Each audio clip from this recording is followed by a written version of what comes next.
नमस्कार दोस्तों, कैसे हैं आप सब लोग। उम्मीद करता हूं स्वस्थ होंगे, व्यस्त होंगे, जबरदस्त। तो साथियों, बात करेंगे, जैसा कि आप देख रहे हैं देश भर में यूजीसी के जो नए नियम लागू किए गए हैं उनको लेकर के एक विरोध प्रदर्शन हो रहे हैं। दिल्ली में भी घेराव हुआ है। जो यूजीसी का मुख्यालय है उस पर घेराव किया गया है छात्रों के द्वारा। और तो जो नए नियम लागू किए गए हैं, आखिर ये क्या बदलाव हैं और इनका जो विरोध हो रहा है उसके पीछे क्या कारण है, इस पर भी बात करेंगे। साथ ही बात करेंगे कि ये जो विरोध प्रदर्शन हो रहे हैं यूजीसी के नए नियमों को लेकर के, क्या इनका जो टेट की लड़ाई है, टेट की अनिवार्यता के खिलाफ जो लड़ाई है उस पर क्या प्रभाव पड़ने वाला है, उस पर भी बात करेंगे।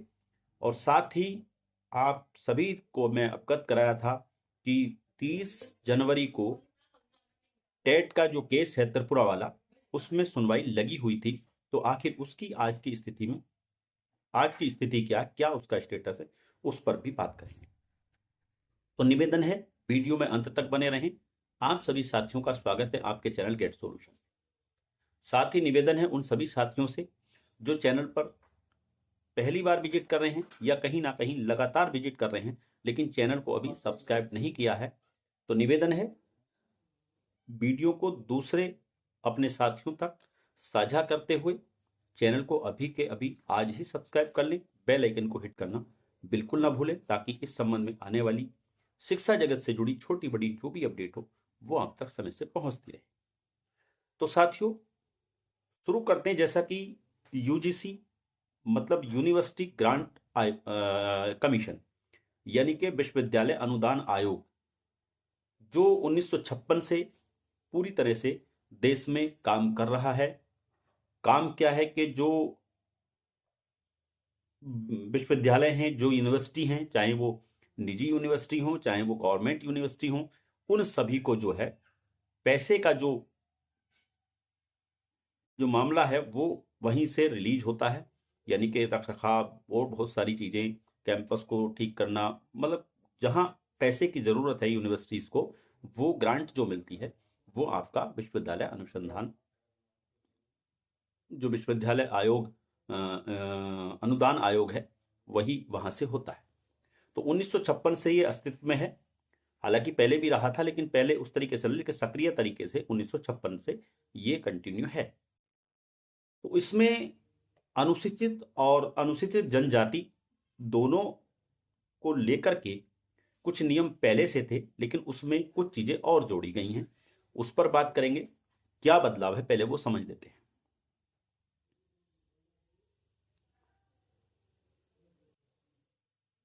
यानी 13 जनवरी को यूजीसी ने विश्वविद्यालय अनुदान आयोग विनिमय 2026 जारी किया, जिसका उद्देश्य उच्च शिक्षण संस्थानों में समानता को बढ़ाना है ताकि किसी भी वर्ग के छात्र छात्राओं के साथ भेदभाव को रोका जा सके। इसका उद्देश्य धर्म, नस्ल, जाति, लिंग, जन्मस्थान, विकलांगता के आधार पर छात्र छात्राओं से भेदभाव न हो और विशेष रूप से अनुसूचित जनजाति, अनुसूचित जाति, अनुसूचित जनजाति, सामाजिक और शैक्षणिक रूप से पिछड़े वर्गों, आर्थिक रूप से कमजोर वर्गों, विकलांगों और इनमें से किसी भी वर्ग के सभी सदस्यों के विरुद्ध भेदभाव खत्म किया जा सके।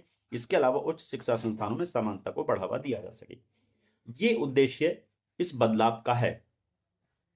इसके मुताबिक जाति आधारित भेदभाव का अर्थ अनुसूचित जातियों, जनजातियों और अन्य पिछड़े वर्गों के सदस्यों के विरुद्ध केवल जाति या समुदाय के आधार पर भेदभाव है। विवाद की मूल वजह क्या है?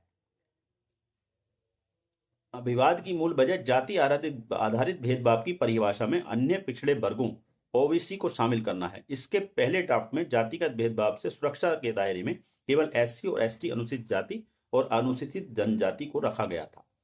यानी कि पहले क्या था कि केवल दो ही जाति, इसमें दो की सुरक्षा को लेकर ही जो है इसके दायरे में अनुसूचित एससी और एसटी को रखा गया था। लेकिन अब इसमें ओबीसी को भी शामिल किया गया है। और ओबीसी के साथ साथ क्या है, नोटिफिकेशन के मुताबिक अब समस्या ये आ गई, लेकिन ओबीसी को शामिल कर लिया गया जिसका कई जगह पर विरोध हो रहा है। विरोध क्यों हो रहा है, उसके पीछे क्या कारण है? क्योंकि इसमें सामान्य वर्ग के छात्र छात्राओं के खिलाफ फर्जी आरोप लगाए जा सकते हैं और उनके करियर के लिए घातक साबित हो सकते हैं। यानी ये तर्क है जो सामान्य वर्ग से जुड़े लोग हैं, और चाहे वो अभिभावक हों, चाहे वो स्टूडेंट्स हों, उनको, विद्यार्थी हों, उनको कहीं ना कहीं ये डर है कि सामान्य वर्ग के छात्र छात्राओं के खिलाफ फर्जी आरोप लगाए जा सकते हैं, यानी कि जब, और जो घातक साबित हो सकते हैं, उनके कैरियर को बर्बाद कर सकते हैं। और ये फैक्ट बात है भाई, कहीं ना कहीं अगर कोई नियम बनता है तो उसके जो है दुष्परिणाम भी सामने आते हैं। ऐसे हमारे पास हजारों नियम कानून होंगे जिनकी आड़ में लोग दूसरे लोगों का उत्पीड़न भी करते हैं। तो ये कहीं ना कहीं जो भय है वो अपने आप में उनका जायज है। इसी को लेकर के अलग अलग लोगों ने जो बयान दिए हैं वो अलग अलग, जैसे हम बात करें, निशिकांत दुबे बीजेपी सांसद ने कहा है, गरीब सवर्ण समाज को 10% आरक्षण माननीय प्रधानमंत्री जी ने ही दिया, किस प्रकार की गलतफहमी यूजीसी के नाम पर। यानी कि वो कह रहे हैं कि क्यों गलतफहमी पाल रहे हो आप, मोदी जी ने ही आपको जो है 10% जो है आरक्षण भी दे रखा है सवर्ण वर्ण के लोगों को। तो किस प्रकार की गलतफहमी, यूजीसी के नाम पर। संविधान का आर्टिकल 14 देश में जाति, धर्म, वर्ण, धर्म या संप्रदाय के किसी भी भेदभाव के खिलाफ है। आप निश्चिंत रहिए, यह नियम अनुसूचित जनजाति, अनुसूचित जाति, पिछड़े वर्ग के साथ साथ सवर्ण पर भी लागू होगा, सवर्ण पर भी लागू होगा। यानी कि इनका कहना यह कि सवर्णों को इसमें घबराने की और चिंतित होने की आवश्यकता नहीं है। ठीक है। इसके बाद फिर दूसरे हम बात करें तो राज्यसभा सांसद हैं प्रियंका चतुर्वेदी, वो भी कह रही हैं, इस भेदभाव को कैसे परिभाषित किया जाए शब्दों में, शब्दों से, कार्यों से, धारणाओं से। कानून के लागू होने की प्रक्रिया स्पष्ट, सटीक और सभी के लिए समान होनी चाहिए। कैंपस में नकारात्मक माहौल बनाने के बजाय ये आग्रह करती हूँ कि यूजीसी की यह अधिसूचना या तो वापस ली जाए या उसमें आवश्यक संशोधन किए जाएं। यानी कि इन्होंने जो बात की है वो ये की है कि या तो इसको वापस किया जाए, इस अधिसूचना को वापस लिया जाए, या इसमें कुछ आवश्यक जो संशोधन है वो संशोधन किए जाएं। अब इसमें माननीय धर्मेंद्र प्रधान जी ने भी पक्ष रखा है, बयान दिया है। वो क्या कहा है, 27 जनवरी को जो है माननीय शिक्षा मंत्री जी ने मीडिया से बात की राजस्थान में, और उन्होंने कहा, क्या चीज कही है उन्होंने, 3-4 बिंदु उसमें स्पष्ट हैं। भेदभाव की कोई जगह नहीं। उन्होंने स्पष्ट रूप से कहा कि नए नियमों से किसी के साथ भी भेदभाव या उत्पीड़न नहीं होगा। कानून सभी के लिए समान है। कानून का दुरुपयोग नहीं होना चाहिए। मंत्री ने आश्वासन दिया कि भेदभाव के नाम पर किसी को भी कानून का गलत इस्तेमाल करने का अधिकार नहीं होगा। सरकारों की जिम्मेदारी, उन्होंने कहा कि चाहे यूजीसी हो, केंद्र सरकार हो या राज्य सरकार, यह सुनिश्चित करना सभी की जिम्मेदारी है कि इन नियमों का दुरुपयोग न हो। संवैधानिक मर्यादा, शिक्षा मंत्री ने जोर देकर कहा है कि नियम भारत के संविधान के दायरे में और सुप्रीम कोर्ट की निगरानी में तैयार किए गए हैं। यानी कि इन्होंने भी एक तरीके से जो यूजीसी के नियम हैं उनको लेकर के पॉजिटिव चीजें सामने रखी हैं। अब बात करते हैं, खबर है कल की ही ये, यूजीसी नए नियमों के खिलाफ देश में प्रदर्शन वापस लेने की मांग। दिल्ली में विद्यार्थियों ने यूजीसी मुख्यालय को घेरा, मांगों की सूची सौंपी है। तो इन्होंने उसमें मांग रखी है, एक तो चीज ये जो इक्विटी, जो यानी कि जो एक समिति बनाने की बात थी, समता समिति बनाने की बात थी, उसमें जो है महिला कैंडिडेट भी होंगे, और उसमें एससी के भी लोग होंगे, उसमें जो है विकलांग भी होंगे। यानी हर वर्ग को रखा गया, केवल सामान्य वर्ग के लिए उसमें कोई जगह नहीं दी गई है। यानी तो इनका मानना है कि सामान्य हमारी बातों को वहां पर समिति में, अगर हमारे खिलाफ कोई मामला जाता है और वो हमारे प्रति सही नहीं है, तो हमारी जो पक्ष को कौन समझेगा वहां पे। तो उस चीज को लेकर मांग ये की जा रही है कि जो समिति बने उसमें जो है एक, कम से कम एक सदस्य उस समिति में सामान्य वर्ग से होना चाहिए। और ये मांग ठीक भी है, क्योंकि अगर हर वर्ग से आप एक समिति में ले रहे हैं तो सामान्य वर्ग से भी एक को वहां पे ले लेना चाहिए। ये मांग कोई गलत मांग नहीं। तो इस तरह की मांगे रखी हैं, और देखो इसमें क्या आगे होगा। बहरहाल जो प्रदर्शन चल रहे हैं वो कहीं ना कहीं जो है टेट मैटर पर भी अपना प्रभाव जरूर छोड़ेंगे, क्योंकि देखिए, जब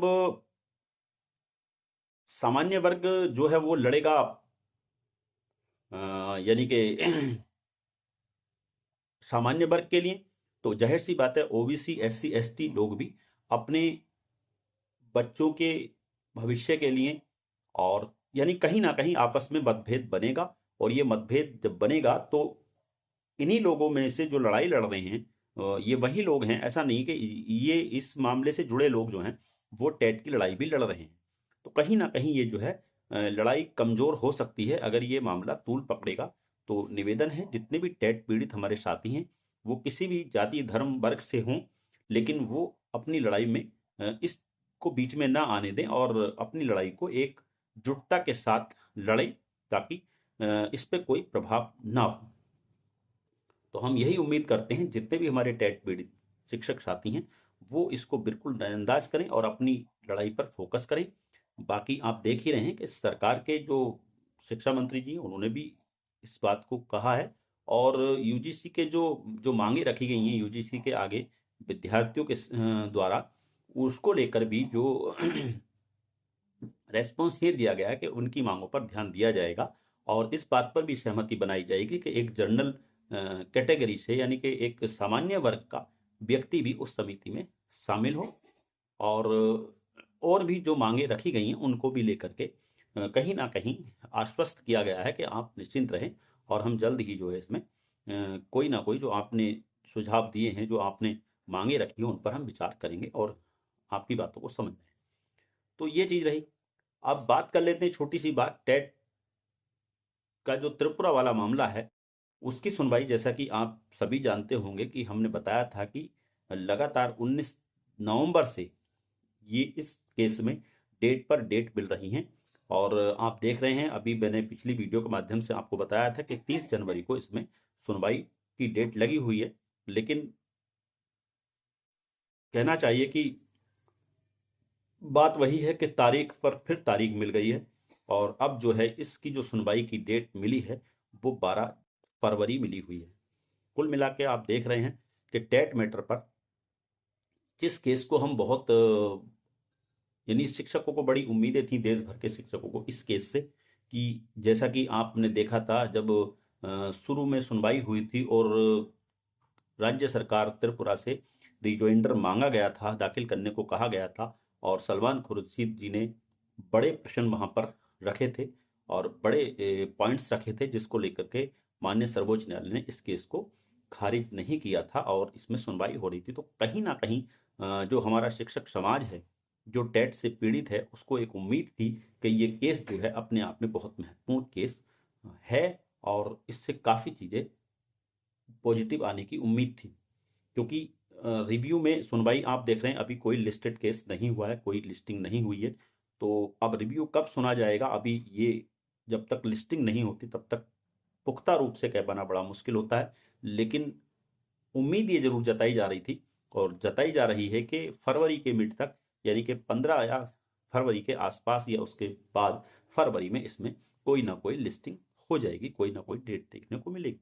लेकिन त्रिपुरा वाले केस को लेकर के ये माना जा रहा था कि इसमें जो है जल्दी निर्णय आएगा और विस्तृत बहस होकर के कोई पॉजिटिव रेस्पॉन्स मिलेगा, और वो पॉजिटिव रेस्पॉन्स जो है रिव्यू में जो है एक एक जो है कहना चाहिए एविडेंस बनेगा, एक आधार बनेगा, और एक कहीं ना कहीं रिव्यू में जो सुनवाइयां होंगी उसमें उस रिव्यू को पॉजिटिव दिशा में लेकर के जाएगा, ये माना जा रहा था। लेकिन इस केस के साथ हुआ ये कि 19 नवंबर से लेकर अभी तक इसमें कोई सुनवाई नहीं हो पाई है, और अब पता नहीं 12 में भी सुनवाई हो ना हो, क्योंकि कहीं ना कहीं या तो इसमें यह है कि जो त्रिपुरा की टीम है वो कहीं ना कहीं ये सोच रही है कि रिव्यू में सेम चीज़ें हैं, और रिव्यू में अगर कुछ चीज़ें हमारे यानी कि कुछ फेरबदल हो जाता है, यानी कि टेट से राहत मिल जाती है, तो फिर हमें ज़्यादा कुछ करने की ज़रूरत नहीं है और हमारा केस भी फिर इसमें जो है कहना चाहिए कि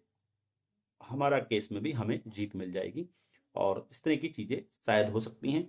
या फिर माननीय सुप्रीम कोर्ट अभी टेट मैटर पे बहुत ज़्यादा जो है कहना चाहिए कि ध्यान नहीं दे रहा है, इसको ज़रूरी नहीं समझ रहा है, और इस पर उसका जो मूड है अभी वो पॉजिटिव नहीं है। इसके दो ही मीन्स हो सकते हैं, या तो त्रिपुरा की टीम वेट कर रही है रिव्यू में कुछ चीज़ें बदल जाएं, या फिर सुप्रीम कोर्ट जो है वो संजीदा नहीं है इस मैटर को लेकर के। बहरहाल जो भी कारण रहा हो, लेकिन कुल मिला के जो कहना चाहिए शिक्षक हमारे साथी की उम्मीदें थी इस केस से वो कहीं ना कहीं टूटती नजर आ रही हैं, वो कहीं ना कहीं पूरी नहीं होती नजर आ रही। बहरहाल आगे क्या चीज़ें आगे होंगी 12 तारीख को इसमें सुनवाई होगी या नहीं होगी, ये तो आने वाला वक्त तय करेगा। रिव्यू में सुनवाई के लिए कोई लिस्टिंग डेट मिलेगी नहीं मिलेगी, इसका भी सभी लोगों को बेसब्री से इंतजार है। उम्मीद करेंगे कि फरवरी में इसमें भी कोई ना कोई लिस्टिंग डेट आपको देखने को मिल जाए और इसमें भी कुछ चीज़ें आगे बढ़ें। बराबर नज़र बनी रहेगी इस मुद्दे पर।